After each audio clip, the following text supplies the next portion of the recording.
urban empowerment and inspiration station, 1680 WOKB.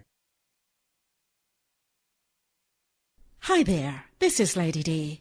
On behalf of Caribbean Affair Connection Gospel Show, Young People's Forum, I would just love to wish you and you happy holidays. Hi, this is Jay Real from Real Family Talk. We'll be on from 9 p.m. to 10 p.m. every Tuesday on Gospel 1680. Hope to see you there.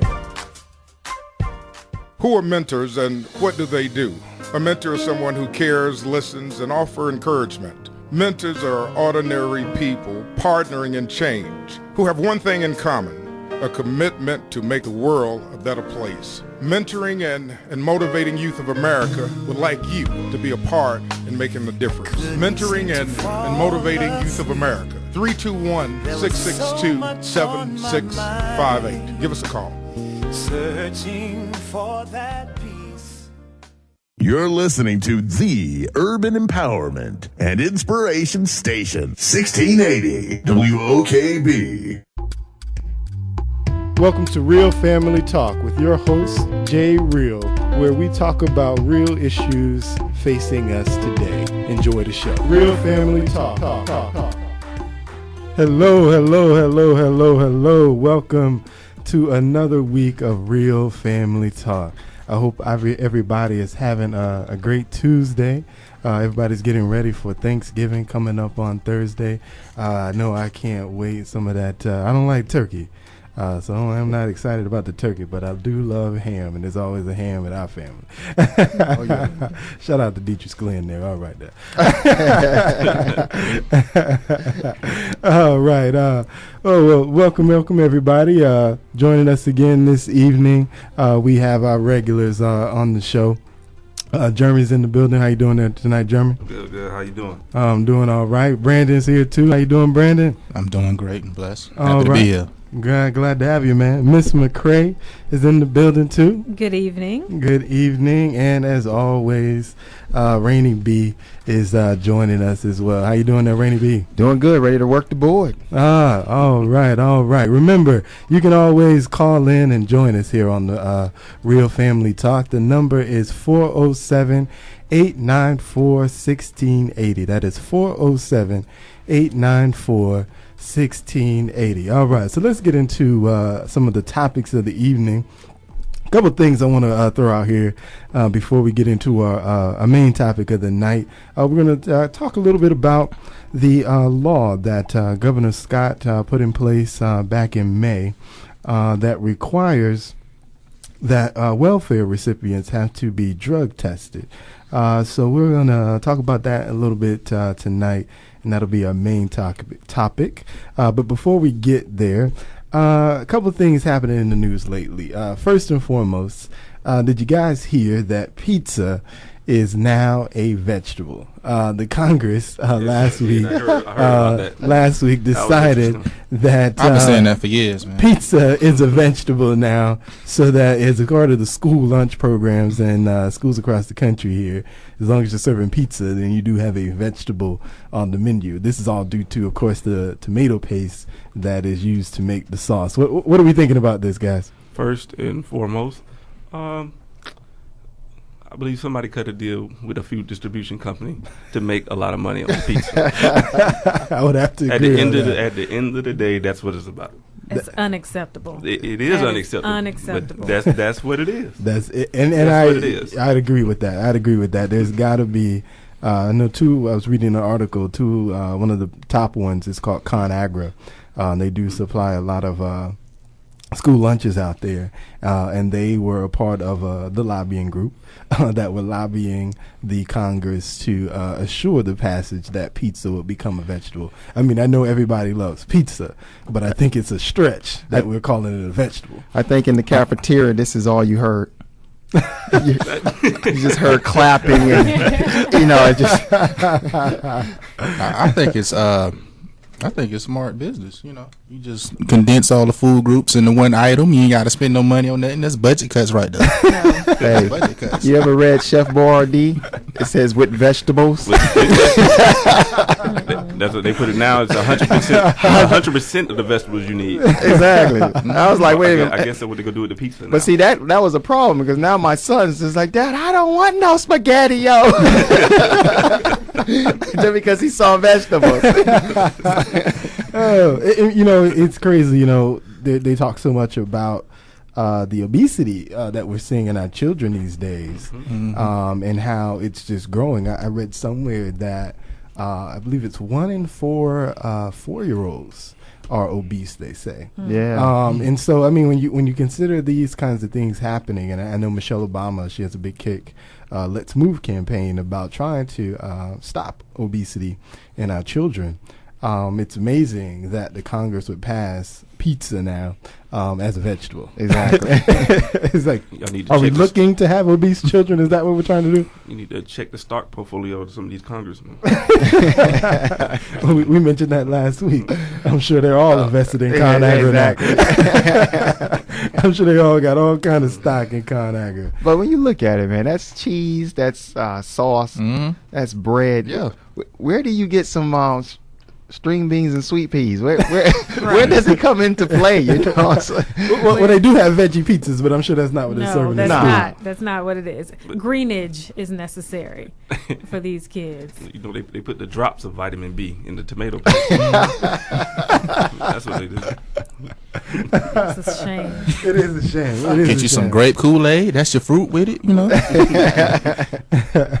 I don't know what's going on, but we talk about Congress and their ability to apparently not get anything done. Apparently pizza was important enough, though, that we got an up or down vote on that particular. Congress is they doing it now. Yeah. They agreed on something. I guess, yes. And we're moving forward. Yeah, I guess we're moving forward on something, right? All right. It's one of the other things we're going to talk about tonight. Remember, if you want to join in on any topic we bring up, the number is 407 894-1680. 407-894-1680 if you want to join the family here tonight. All right, before we got another topic here I want to bring up real quick. Of course, we all know the Florida Classic was this past weekend. Rattlers and BCC were in the city celebrating a wonderful weekend. It's BCU now. Oh, that's right. It is BCU. It's BCC for the old school. Oh, I'm sorry. Yeah. I'm sorry. I apologize. They're university now. We're classy now. Yes, they are. I'm sorry. And so we love you if you went to BCC. But unfortunately, there was a tragedy this weekend as well. After the game, we all know one of the drum majors at FAM unfortunately passed away due to they don't know the exact cause of death. But the rumor out there is that there was some kind of hazing event that occurred that somehow led to this young man's death. I was reading an article today. The president of Florida A&M has stepped up to say he's going to now suspend all activities related to the music department until they can figure out what is what as it relates to this young man's death and what happened. I find that, really interesting. The other thing I read in the article is that apparently they have had hazing incidents this year, unfortunately, where they had to dismiss 30 band members from the squad sometime this semester. And then so unfortunately now we have this particular event. So, it kind of just brings the light back to hazing. We had a hazing event here at one of the high schools not too long ago at Dr. Phillips. And it's kind of that double-edged sword.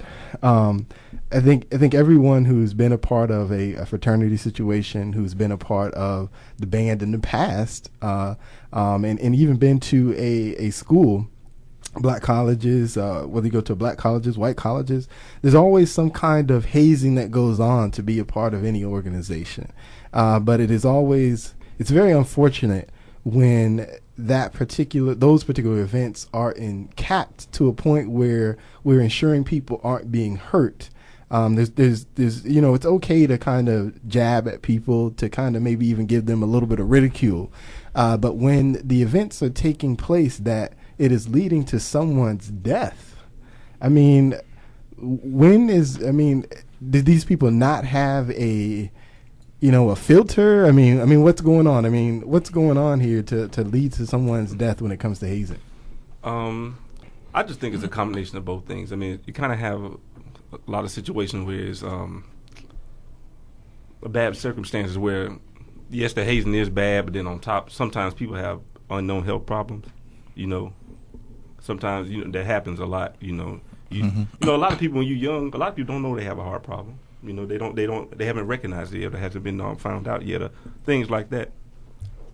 Yeah. So sometimes you just have those unfortunate circumstances, but then, just to be honest with you, the hazing goes too far, really. It does. We all know. I don't understand why it's necessary. We've all probably done it to the younger ones in our family. If you were not in a fraternal organization of any type, it goes too far. I can admit it. I like how he did that. I like how he said, you just don't know when you got a heart problem or, a chest problem. But you know what? Hazing just goes too far. I would need background check, medical history. We just need to get everything out the way. I don't understand what any of this got to do with can you play a trumpet or a trombone. It never made sense to me. I always thought hazing was just a little ridiculous. I think that's just the team or the bully thing for whatever you're doing. I think that's how I look at it. It's just the bully thing to do that type of stuff. Exactly. I think if you got to go through anything to be part of something and go through that's crazy. Yeah. I tell you what, they tried that with me in high school when I was in the band, and it ain't work. It ain't work the way they thought it would work. It ain't go down that way. I just looked at him like, dude, you are not hitting me with no shaving cream. Like, none of this is gonna happen. I'm gonna be honest with you. Yeah, we did it in college for basketball.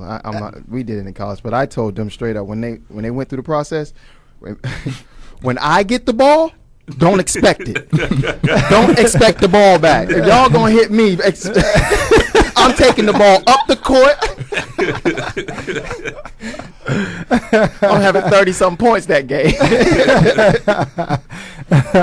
Well, I think like you say, it's even bullying is kind of one of those things where as we grow up in life, I think we experience certain things that help to mold us and make us into better individuals, or at least more informed individuals. And I can see how as you're trying to become a part of some particular organization, and I've been to I did go to FAM, and I didn't see any particular hazing, so I'm not going to claim that I know for sure it goes on, but I did see that those students, just like any student when they join like a fraternity or a sorority, they are isolated. Exactly. And I just have to laugh here because y'all don't see this. But Miss McCray is purposely being quiet on this particular topic. I'm trying to figure out why she's being quiet, but I do see the sweater on. It is hot in here. I don't know why this sweater is on at this particular moment. I'm sweating. Fam mute. Is that fam mute? I was cold. I'm sorry. Thank you. But like I was saying, I think it's just a part of kind of going through something. You know what I mean? As you join something, people want to kind of feel closer to you, and I believe hazing is some organizations will say it's their way of kind of bringing everybody together so that we all now have this shared event that we've all had to overcome and deal with, which supposedly is going to bring us closer together as a group or organization. I know it ain't nothing like violence to bring us together. Like that's all we do. Any event we have. It's tough love. That's what we do. Okay, I'm sorry. This is what our people do. Again, these is just jokes, people. Please don't call up here saying we putting down black people. How do you say? The views and opinions shared on here are not parts of WOKB. Oh, we're having a good time with this particular topic, I see. Remember, you can join us 407-894-1680, 407-894-1680. So just I will move on. Obviously, we're making Miss McCray a little little on edge here. I'm just gonna have to mess with her a little bit since she is purposely remaining quiet on the particular topic. As an alumni of Florida A&M University, it is a sad situation. One, for this young man's family. This is a person. This is Robert Champion. The band, our whole institution is very sad, and I just don't want to speculate or do anything until the investigation is complete. So I'm quiet on this, and it is sensitive. It's very sensitive. My school.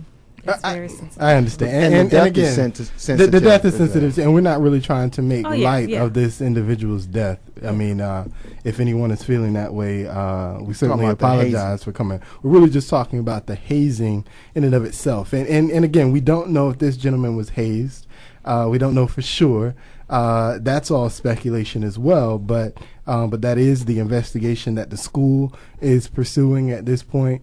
It would even seem, I heard a news story where there was a memorial service, and the family has basically decided that they weren't going to attend the memorial service because they're under the impression that hazing eventually led to this young man's death in some way, shape, or form. So clearly, I'm not going to say hazing was done, but I would say clearly the suggestion has been that potentially something that shouldn't have happened is happening to lead to this young man's death. And so we're just talking about hazing in general here, not necessarily related to FAM. While I'm not an alumni of FAM, I'm an alumni of Alabama A&M University. If anybody's out there familiar with that school, little school up in Normal, Alabama, right outside of Huntsville. Is he advertising? So I am. Right. So I'm not a alumni, but I do have a lot of family who is invested in Florida A&M. So I would never mean to disrespect such a beautiful institution in the state of Florida here. Yes. Amen. But anybody else? Any other last minute comments on this one, and then we'll move on to another topic here. No, I just think we truly need to find a way to cut back on hazing.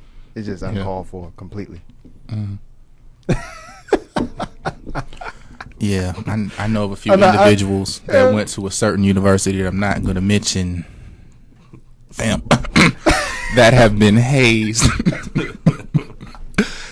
But they survived, and I'm not saying that had anything to do with this particular incident, but I feel like hazing is unnecessary. It's a necessary process.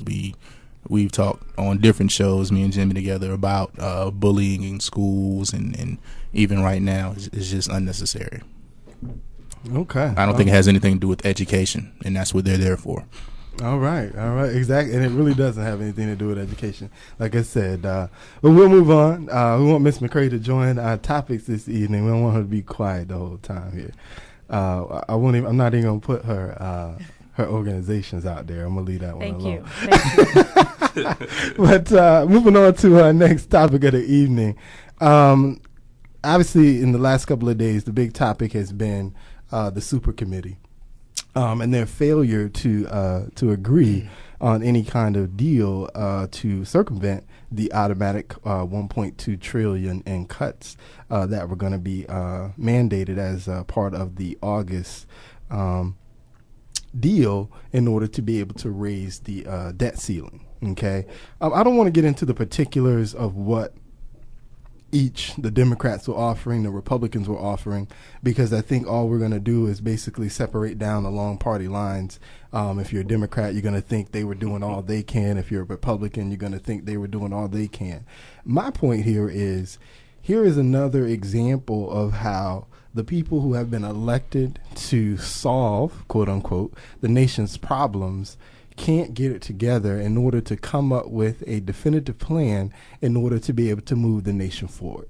Okay? At the end of the day, we all know what the problems are. We all know that there's problems in the way the Medicare is distributed in terms of the funds that are being allocated for it. We all know that there's a problem with the way Social Security is being administrated and the funds that are allocated for that. We know that as it relates to Medicare. We know that defensive spending is, depending on how you fall on defense, I think we do need a strong national defense. I don't know that the defense budget needs to be $682 billion. I don't know if that's necessary, but that's about what it is. And so, these are all issues that are going on. And I think it's a sad state of affairs when the individuals that are elected to help solve the nation's problems in terms of making sure our nation is as strong today and be as strong 100 years from now, they can't seem to get it together when they've been basically positioned. The unique thing about this panel is whatever decisions they were made were going to have to be a straight up and down vote in both parts of Congress here.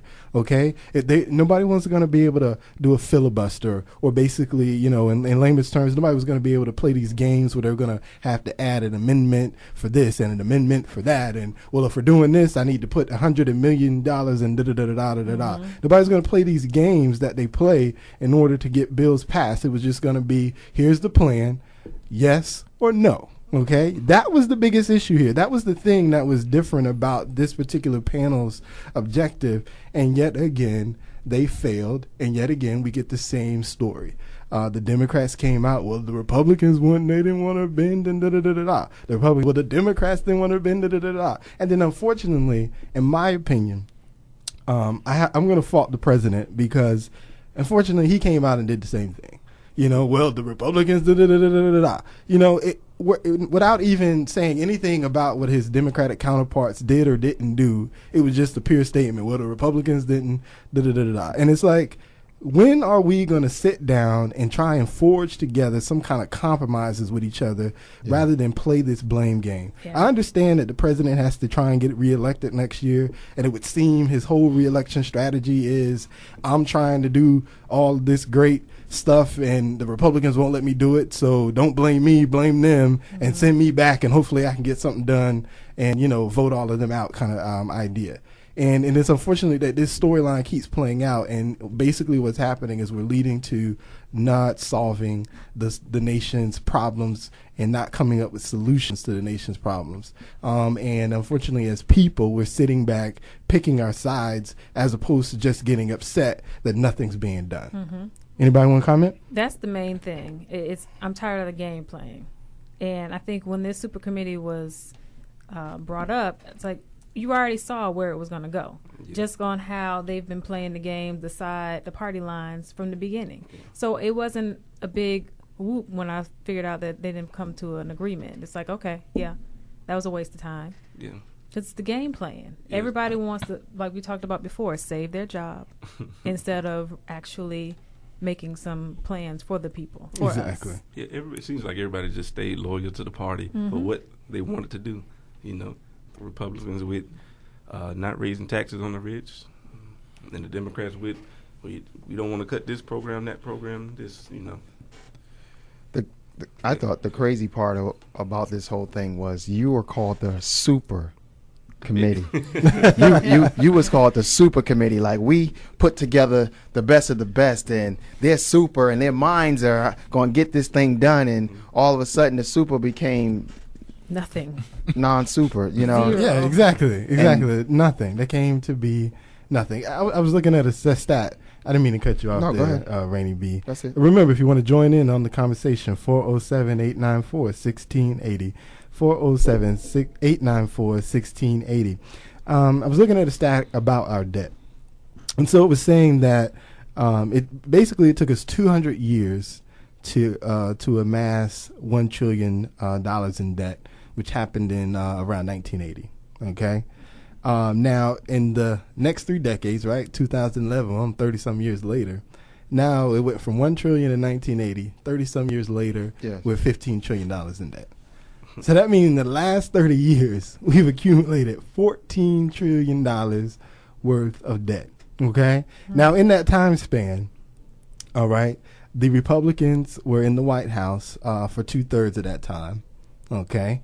As far as Congress is concerned, the Democrats were in control of Congress for about 12 years, and that's both House and Senate. Okay. The Republicans were in control for about 10 years and 6 months approximately. Okay. Again, that's House and Senate. And then for about 7 years and 6 months of that same time, they were split. So one or the other was in control of the House or the Senate. So clearly, as much as we like to, blame the debt problems on either Democrats or Republicans because they won't make the necessary cuts, or we try and blame them on the Republicans because they refuse to raise taxes on the wealthy. Okay, clearly the problem is not a Democrat or Republican. The problem, is the people that have been there, because they've all had their opportunity to present the correct, quote unquote, plan to fix our problems. And none of them have come up with a solution that is solving any problems. Anybody? I agree. I totally agree. I don't think it's a Republican or Democratic problem at all. I really think it's just some guys who just have their own agenda in mind. The Republicans want they want Congress, they want Senate, and they want the president's seat, and they would do anything possible to get it. So their agenda is not to agree and get this to work out. Their agenda is, let's just get into get that seat, and that's it. And if we got to destroy the people and destroy this country, then hey, we got to do what we got to do. But our whole agenda is we got to get the Democrats out of this seat. It's not about saving this country and helping the people at all. Yeah. As much as they say that is their goal, they say it's for the people, but they're, like you said, they're trying to get into the same spot, and they're going to do whatever it takes to make the Democrats look bad, that it's their fault. Well, let me ask you though, position. Are the Democrats not playing the same game? Of course. I would say so. I think they just drag it out. So when they come back around, they can sit on the seat again, and then go in the closet and get themselves a raise. And I was just reading that actually, because they agreed on that. They agreed on getting themselves raised. They agreed that their children get to go to college, FAMU, or anywhere free of charge. Right. They agreed for all of that, but they can't agree for us, the common man. Nope. That's crazy. Now, my question is, how can we just get them all out? That's the hardest thing to do, because I would say in my opinion, I feel like people aren't really engaged in the process. Okay, and what I mean by that is, on average, and there are obviously individuals that are there that do check the issues, that are reading the news stories on a daily basis and really trying to see what is happening, but that's not the majority, that's the minority. Yes. Okay? The majority are really only engaged when you sell it to them right. You know what I'm saying? Right. You think about the 2008 election, right? We had the highest black turnout to the vote ever. Okay? Why? Simply because there was a black man running for office. Black power. You know what I'm saying? And so it had nothing to do with what he stood for, and nothing to do with what issues he was trying to tackle, what he was saying at his speeches.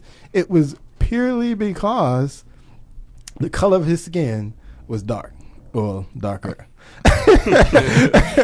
You know what I'm saying? With you. And so, Wow. and again, I'm not talking about the minority here. I know that there's a minority that were voting for Barack Obama purely on the issues and what he represented. But I'm talking about the majority, okay? I'm talking about the majority. The majority voted for Barack Obama purely because his skin was darker than the other man, okay? And so that's what I mean by people are only motivated to do something when you sell it to them correctly.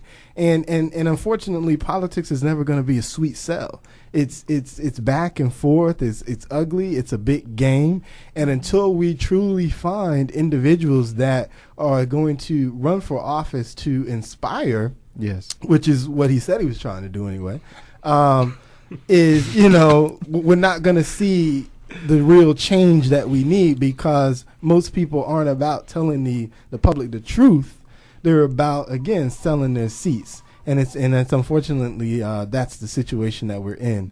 Any other comments? I'm gonna need you to keep your blows above the waist. And, this is what I feel. I know y'all a little bit more educated on the views and everything more than me, but I see it as, okay, this is the job description of a politician. What you were saying, we need to save our seat, And basically, it's two mindsets: either you're Democratic or you're Republican. Well, we've seen over history that both mindsets have failed. So maybe we need to try a new mindset. Other than that, we're going to keep going around in circles. We're going to keep coming back to the same issue. The deficit going to keep going up.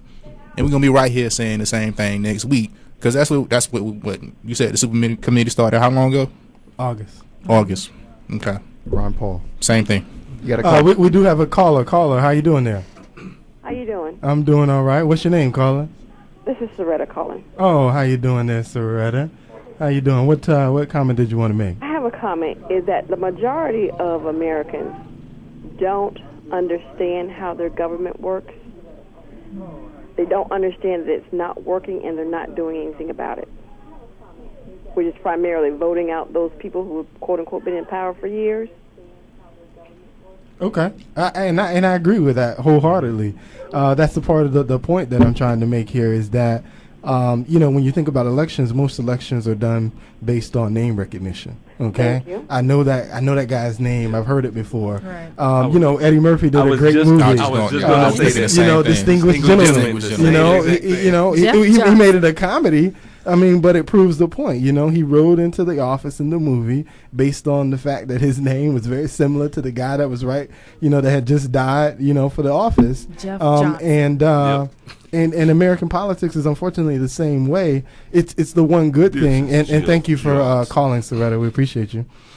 It's the same way that, the good thing about these Occupy kind of movements, the Tea Party movements, they're all the purpose of them is to create awareness and then to educate individuals on what's happening so that they can hopefully inspire people. The Tea Party is obviously on the right and the Occupy Wall Street is, well, I don't know quite where they are. They're left, they're right. It kind of just depends on the day, I guess. But at least they're trying to engage people to learn more, and I think that's what it's going to take. Like I've said, before, you go and you look at these congressmen that are there, and you'd find that about half of them, or if not more, have been there for 15, 20 years.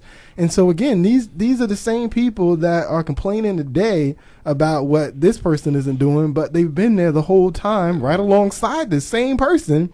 And yet they still can't work out anything besides to say the other guy is this, And the sad part about this whole thing is I wholeheartedly believe that, if you work in the same building with somebody for 15, 20 years, this is now your friend. Okay? Yeah. Because you've seen this person, at least they work about 9-10 months a year. Yeah. So they've seen this person 9 to 10 months out of the year for the last 15, 20 years. So these are friends that can't sit down at the table and honestly talk with each other and solve the problems of our solutions. If the friends can't do it, well, then we need to vote out the friends and then put in some strangers that might be able to sit down at a table and actually discuss things like adults rather than blame each other, some high school stuff. He said, she said, it was her fault. She did it. No, sit down and solve some problems and stop blaming each other. Y'all, I know y'all gonna hate me, but the president has to stop doing the exact same thing. Yeah, his campaign reelection cannot be, I'm trying to do this, but the Republicans don't like me and they trying to get me out of office. That cannot be his campaign reelection. I totally agree with that. I'm getting tired of that same old song where he's singing, the Republicans doing this. It's their fault. It's their fault. Wait a minute. Well, you're the head man. You're the president. You're the CEO of this thing. Some kind of way you're supposed to bring the company together to be successful. Bring everybody together to be successful. And you haven't, in 3.5, 4 years, haven't done that yet. Well, speaking of that issue, I think that doesn't have, I'm not saying anything, but part of that is not just partisan politics. Part of that is, I do still believe it's a little racism.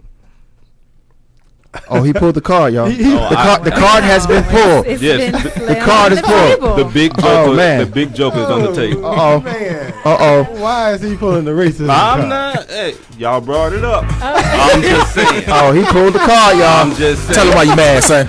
I'm just saying. Tell them why you mad, son. Tell them why you mad. Me and my brother had this conversation. Like, you cannot tell me that these people, I'm gonna say that these older congressmen, what they call them, I forgot the name they call the old congressmen. Good old boys. Yeah, the good old boys, that they are comfortable with a black president saying yes and no on things they can do. You can't. You ain't nothing you can tell me that's gonna convince me otherwise. I agree. I know better. I agree. I'm not that old, but I've been around long enough to know. And you know what? It could just be a generational thing. I like to hear a comment on that. 407-894-1680. Thank you.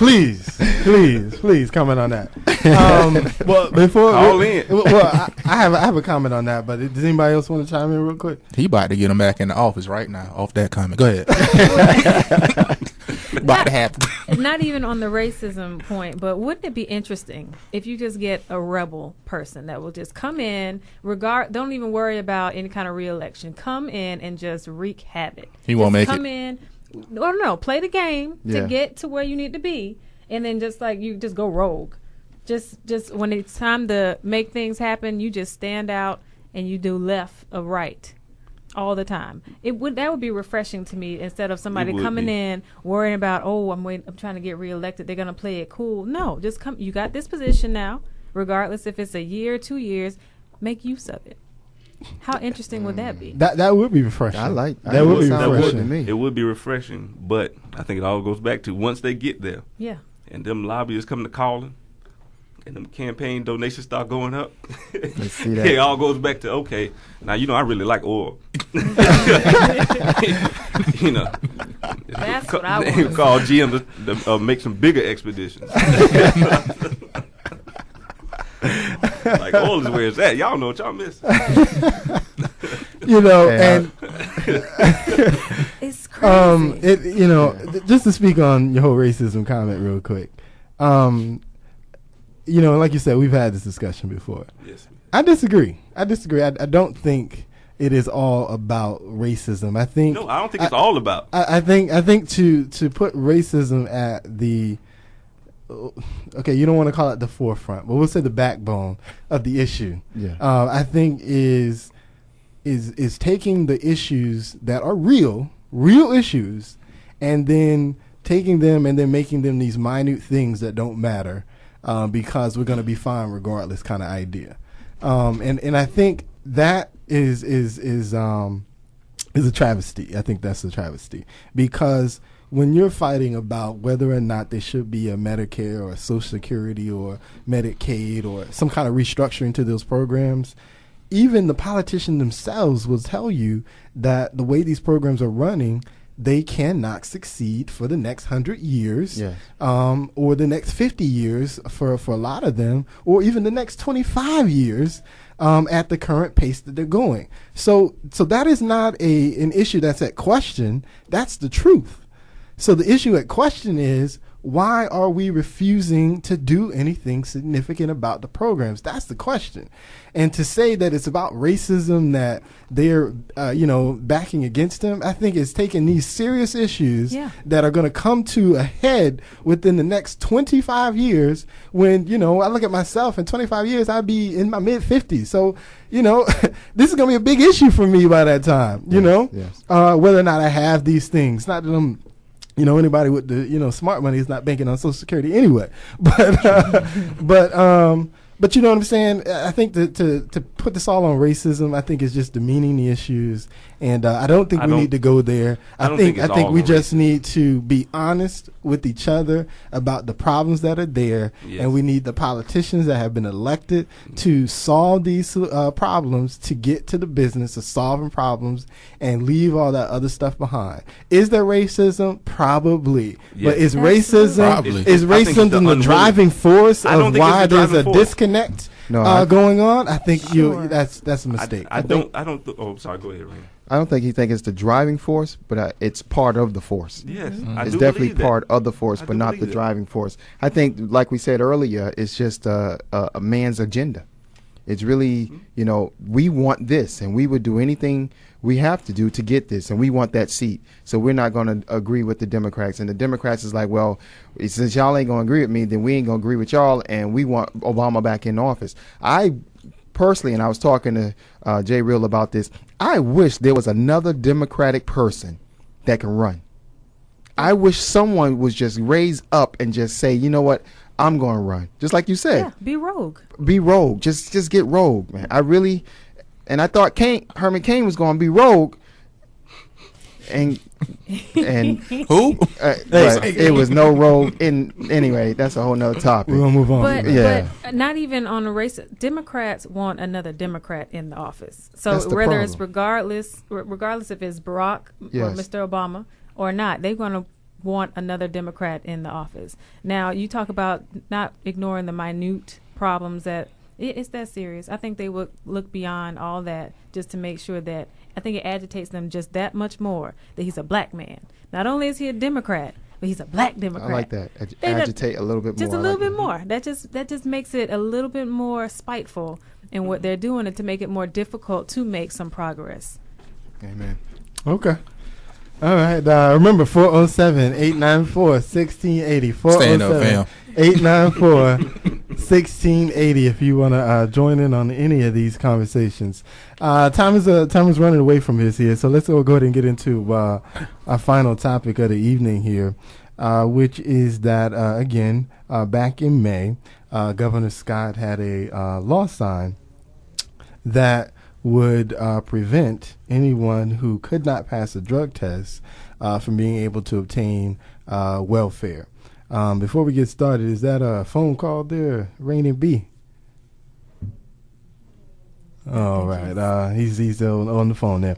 All right, so what's happened recently, though, since the law was passed, is recently a judge has basically put the law on hold to say that it would violate the Fourth Amendment that says there should be no illegal search or seizure or a ban on illegal search and seizure to require drug testing for these welfare recipients. Okay. Now, how did it get this far? I got this far because a gentleman from Florida, actually, Orlando, I should say, he's a veteran. He's a single father. Basically, he refused to take the drug test on the grounds that requiring for him to, because you do have to, the individual would have to pay, and then they're reimbursed, assuming they pass. So he requiring to pay for and then submit to an unreasonable test when no reason exists that he used drugs. He felt like this is a violation of his rights, so he got the ACLU got involved. And they've taken this court. Obviously, they took the case to court, and they have gotten this judge at least to put it on hold for the moment to figure out whether or not it will violate the Fourth Amendment rights. Now, I did some research here, and so far, before the judge banned, this is what's happened. So about 1,600 welfare applications basically have refused to take the test since July. Okay, they have a call. Okay. Yeah, we do have a call online, but we also had a caller before this caller. Her name was Millie, and she said in that last topic that we talked about, what they're doing is destabilizing the government. So she just wanted to let us know that they destabilizing this government, and I agree with her as well. Destabilizing. But we got a caller online. All right, caller. How you doing? What's your name, caller? Hi, everyone. This is Epiphany. Hi, Epiphany. How are you? I'm good. How are y'all? Oh, we're doing good. Doing good. I just had a question for the panel. Have any of you all considered running for political office? Oh. J Real. That's directed towards you. I mean, I do believe that is. Well, I'll say this for myself. Seeing the scrutiny that these individuals have to endure in order to just even be nominated, let's say, for the process. I know personally that is not something that I would want in my particular life. And how I like to live my life. I would not want to be scrutinized to the point where you have these random individuals coming out the woodworks, kind of making accusations against you, or they're taking every little thing you've said in the past and they are using it against you in some way, shape, or form. I know personally I would not like my life to be scrutinized in that particular manner. She's about to eat it up. Go ahead, caller. I know she's about to tear it up. Oh no, I just had a question. I just wanted to hear y'all's opinion. I actually thought about running, but now I actually would like to support someone that I can really trust running. Like, I really wanted to call Ron Paul and say, come on, man, let me help you fire this. But that's my That's my person, Ron Paul. But yes, I thought about running. Oh, okay. All right. Right, and that's what I would choose to do, is to find someone that I believe who is willing to stand up and face that kind of scrutiny in their life, and then support that individual. I know personally, I'm not interested. I don't need to be on a grand stage. I can't. I don't need to be on the grand stage. That's not what I'm interested in. I don't know. I wouldn't necessarily have a problem running, but it's only so much disrespect I'm gonna take. I'm just gonna be honest. Oh, we found our road. We found the road. Found the road. You got but a couple times to lie on me. Hey, dog. Hey, that. All that carefully scripted. Yeah, we message you right played out the on. window. Like, what Coming you say? off the prompter. Right. Saying, okay, look. Right. So getting back to the last topic here. So what I was saying is, so they have 1,600 welfare applications. Basically, have refused to take the test, and so they've had 32 applications that have actually failed, and they've had over 7,000 that have that actually passed. Okay, and those that fail, most of them failed due to a marijuana being in their system. Like I said, in order how the process works, the individual would have to pay up front for the test. So that ranges anywhere from $25 to $45. Then the state reimburses you, assuming you pass. Okay, and then it's not the end of the world, I should say, if you do fail, because the way it works, if you get a positive test, that makes you ineligible for a year, although you can take a drug course, which will cut that year in half. And then if you take a second test, then that will officially ban you for a year if you fail the second test. Is how it works. But your comments on the whole concept of taking a drug test in order to qualify for welfare, what do you think? It's about time. Well, I say this. I understand what they're trying to do. I do. Mm-hmm. But my problem with it is, outside of even the constitutional part, is I think it has more an adverse effect on the children than it does the adults. Because even if they go and get high with some of the money, I mean, if they just take $10 back and feed their kids, that's better than nothing. That's one of them things. That's just me personally, how I feel about it. I think, with the exception of the fee, it's an excellent idea, personally. Exception of the fee? Yeah. Well, somebody's got to pay for it, right? Aren't we paying for that? Right. Wait a minute. Exception of the fee. Isn't that tax dollars, the fee? I think, with the exception of, that's just me personally. I'm trying to look out for y'all a little bit, Oh, get a job to pay for the test. But look. If they could get a job, they wouldn't have to worry about the drug test in the first place. But I'm just saying, I think it's a good idea. Me personally, I think, like you said, if they are going to be living off our dollar or whatever, they should be able to at least be clean. I think, and I think it should. And I think if you can prove that you're clean, you can prove, like, okay, yes, I really am going out looking for a job. I haven't found one yet, and it's not due to me, sitting around. I just know too many people that smoke weed. That's just me personally. I'm sorry. Well, you wanted to make a comment? I truly think they should test them. Test them right when you're filling out the application. That's my true feeling. I don't think it's not discrimination. Mm-hmm. We just work hard for our dollars, and when we pay taxes, and for you to sit back and watch Maury and get high, or late nights when your child go to bed, I test them. That's how I look at it, for real. It's a way to make sure that the money is being spent properly. I think we've all seen cases where we may know people who are misusing the funds and can have some rims and flat screen TVs and living in. I agree. Well, here's the only problem. Test my Here's system. Another issue, though. Here's the other issue with it. Okay, most likely if they're you said drug test about $25 to $45. Mm-hmm. They're all beatable tests. That's what I'm saying. So 9 times out of 10, the people they caught are the people who, like you say, maybe let's say they got caught with marijuana. They too lazy to realize what they're supposed to be doing before they go. But it's probably a reason they haven't caught that many people. What? I mean, if we just be honest, we probably you can assume, go GNC and get. Yeah, I mean, to be honest, we probably know if that many people who use drugs who are on welfare, the percentage is greater than that. Now, you not gonna sit here and tell me that, now you got to take a drug test. We got clean. We're not gonna do drugs no more. Right. Well, cleaned up for 3 days. Well, what they found, let it get through the system. What they found, and which is one of the reasons why the judge also put it on hold, is because they found, if you look at the numbers here, the percentage of people that are failing, at least so far anyway, is actually lower than the national average of people who use drugs. Exactly. And so essentially we're not really saving money here. We're actually spending more money because for everyone who takes that test, we had to pay that $25 to $45 times how many hundreds of thousands. And so that's regardless if they pass, especially if they pass, so that we're sending out an extra, hundreds of thousands of dollars that we wouldn't have spent in order to pass the test. Now I happen to agree with you. I think what's so bad about having to pass a drug test in order to get government money? If you're going to get something from the government, I think the government should want to know that you are on the up and up and this money is doing exactly what it's supposed to be doing.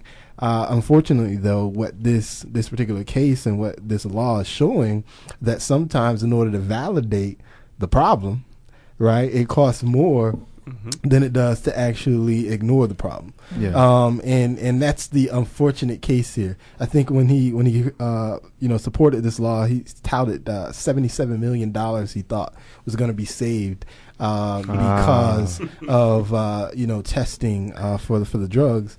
And at least so far, obviously, it got proved in May, it got stopped in October.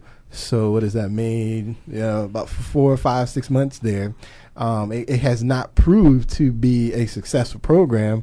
It's only proved what everybody said before he decided to do it, which is that there's not so many people on drugs that we need to start testing them because we're not going to be saving any money, especially when we're paying them back. In my opinion, I think paying them back is where we falter here. Why are we paying them back in order to get something from us? If you want something from me, I think you want, on average, they say a family of 4 is getting $380 a month. Okay.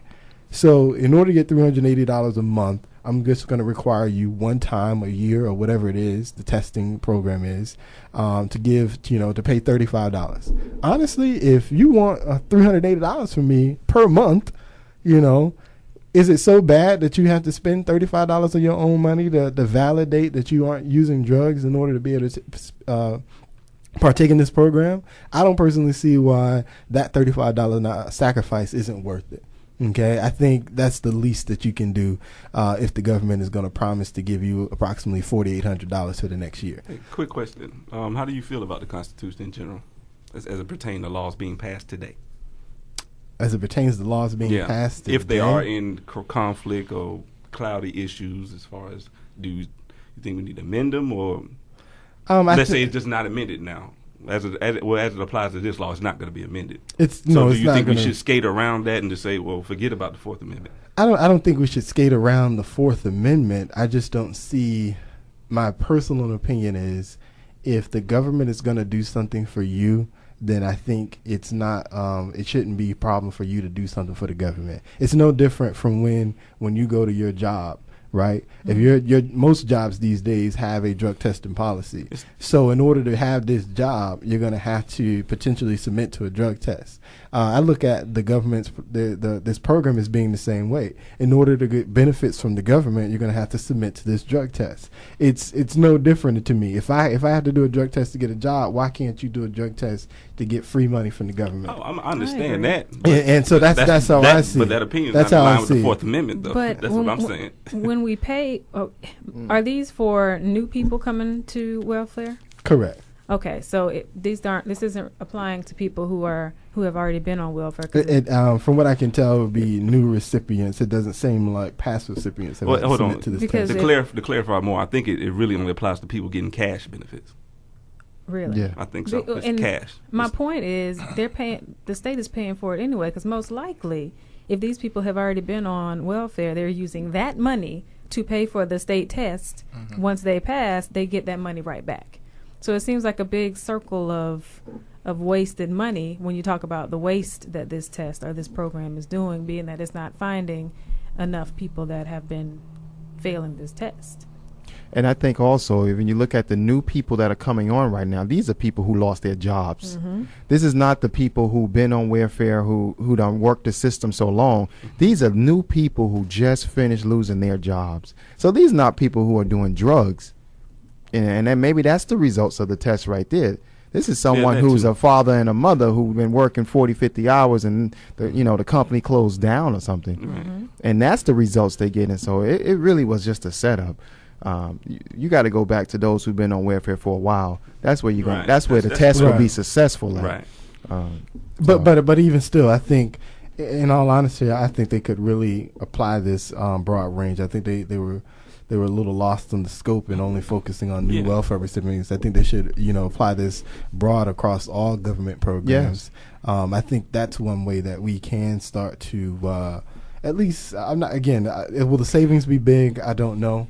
If the savings will be big, but I do think it will make a change anyway, and then maybe even encourage people to want to do better because they know they just can't skirt around the issue. They have to face it up front, otherwise there will be consequences, which is where I think we fail in our social programs. There doesn't seem to be consequences for what people are doing. It's just a free handout as long as you qualify, and you get this handout basically for the rest of your life, if you will. And there really don't seem to be consequences to when you actually lose this particular benefit. Now, we also have to look at it like this. And like I said, I was for it. I was definitely for it, but I was more for it for those who were on welfare already. But we also have to look at this when it comes to us talking earlier about our Congress and Senate and President. If they can start enforcing, just the minute small laws like this, you have to go get a test and you have to do this. That take us back to Obama's health care plan, where you have to get this health care. They're going to start telling us now this is not a democratic country anymore, because they're forcing these rules and laws on us that we have to do something. So that's where is this really headed to? And that's just another way of, letting the devil get in somewhere. That's my issue with it. From y'all know me, I'm a saint. The God gonna come out. Ain't nothing wrong with that. But that's my whole issue with it in regards to the Fourth Amendment. It's like, okay, when is it stop? Like he said, he's just refused because he felt offended. He's like, huh? Yeah. I lost my job. I need help. What? Yes. He's like, I need help. I didn't come here for this. So I understand that. I agree. You kind of reach that, especially in today's today's economy and everything. But I think overall, these things long term will lead to some benefit. Now, one of the things that I would change if I were them is I'd take away the fact that we're reimbursing you. I think that was a mistake on their part. They were going to always lose money when we're paying out for somebody doing something. Again, I think it's a small price to pay to spend $25 on a drug test when I'm going to promise to give you $4,000 or or more for the next year or whatever the case may be. I think that's a small price to pay considering what you're getting in return. I think that was one, but the second thing was it was only just new people coming in. Right. It not only was we reimbursing them, but it was the new ones to come in. Right. That was the people who just losing their jobs now. It's not the old people that's been on welfare for a while. And that's probably where we need to start anyway. That's where you start.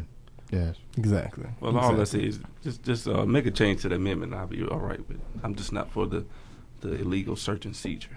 That, like you said, before you start a fire, you got to light a match. Well, and here's the other argument to that, right? If it's okay to mandate you buy health insurance, why is it so bad to mandate that you take a drug test to receive some government benefits? I'm not saying it's okay to mandate the health insurance. I'm not saying that. So I'll play both sides against you. You know what I'm saying? Go. That was good. But that's the society that we live in today. Yeah. Unfortunately, once again, it seems like time has gotten away from us. So we want to kind of start winding down here. Anybody want to make a little final comment, Jeremy? Don't forget about the people. It's always about the people, right? It's all about the people. Always about the people. Brandon, any final comments? I'm good. Great show. That's what I feel. All right, Ms. McCray. I just want to wish everyone a happy Thanksgiving. Be thankful for the time that we have. Cherish your moments with family and friends, and be safe this weekend. Welcome to Real Family Talk. Randy B? My comments is I think it was a fabulous show. I think the callers that came in as well. And like we said, we do need to start with changing our Congress. Remove all of them and start new and fresh. Ron Paul. Exactly. You know, just piggybacking on what Randy B said in relation to our topics of the evening, I think it's really time for us as people, as citizens of the United States, to really step up and start demanding the things that we want as a people, and again, holding those people that do get elected accountable for those things that we demand, and then actually following through and getting rid of them for the next man if they can't step up to the plate and do what we need as a people. As a final thought, though, piggybacking on Ms. Phyllis over there, this is Thanksgiving weekend here. So I just want to thank, first and foremost, God for availing this opportunity to be able to do Real Family Talk. And then beyond that, I want to thank everyone that comes with me every week and rides on this journey with me. I appreciate all of y'all from the bottom of my heart. I appreciate Tarsha for being such a internet guru and making sure Twitter and Facebook are on point for us. Tarsha. And thank you guys out there for listening in every week. We are going to be here every Tuesday night from 9 to 10 p.m. Tackling issues that are affecting us. We hope that you continue to join us. We thank you for that. Again, you can follow us on Twitter at Real Family Talk. You can also find us on Facebook, our fan page, Real Family Talk. And as always, on YouTube, we are putting up the rebroadcast of the show. Again, YouTube, Real Family Talk. Thanks for listening. Welcome to Real Family Talk with your host, Jay Real, where we talk about real issues facing us today. Enjoy the show. Real Family Talk. Hi, this is Jay Real from Real Family Talk. We'll be on from 9 p.m. to 10 p.m. every Tuesday on Gospel 1680. Hope to see you there. WOKB, Winter Garden, Orlando. Business Women Inspirational Network presents its first annual Woman of Excellence Awards Luncheon, celebrating women in business, ministry, and the community, with special guest speaker Dr. Denise Y. Mose. The Business Women Inspirational Network